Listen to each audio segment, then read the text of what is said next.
கரூர் அமராவதி ஆற்றிலிருந்து சட்டவிரோதமாக இருசக்கர வாகனத்தில் மணல் கடத்தப்படுவது தொடர்பான காணொலி சமூக வலைதளங்களில் வேகமாக பரவி வருகின்றது. கரூர் மாநகரின் மையப்பகுதியில் அமராவதி ஆறு பாய்கின்றது. மாநகராட்சியின் குடிநீர் ஆதாரமாகவும் உள்ள இந்த ஆற்றில் மழை காலங்களில் மட்டுமே நீரோட்டம் காணப்படும். மற்ற காலங்களில் வறண் மேடையாக காணப்படும்.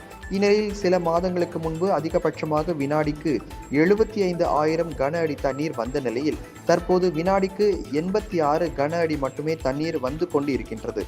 அமராவதி ஆற்றில் மணல் அள்ள நீதிமன்றமும் மாவட்ட நிர்வாகமும் தடை விதித்துள்ள நிலையில் ஆற்றில் தண்ணீர் வரத்து குறைந்ததை சாதகமாக பயன்படுத்தி அப்பகுதியில் வசிக்கும் சிலர் அமராவதி ஆற்றில் இருந்த மணலை சாக்குப்பையில் நிரப்பி இருசக்கர வாகனத்தில் திருடிச் செல்கின்றனர்.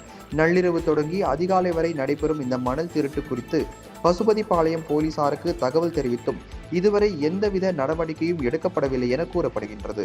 இந்த மணல் திருட்டை சமூக ஆர்வலர்கள் சிலர் செல்போனில் படம் பிடித்து அதனை சமூக வலைதளங்களில் பகிர்ந்து வருகின்றனர்.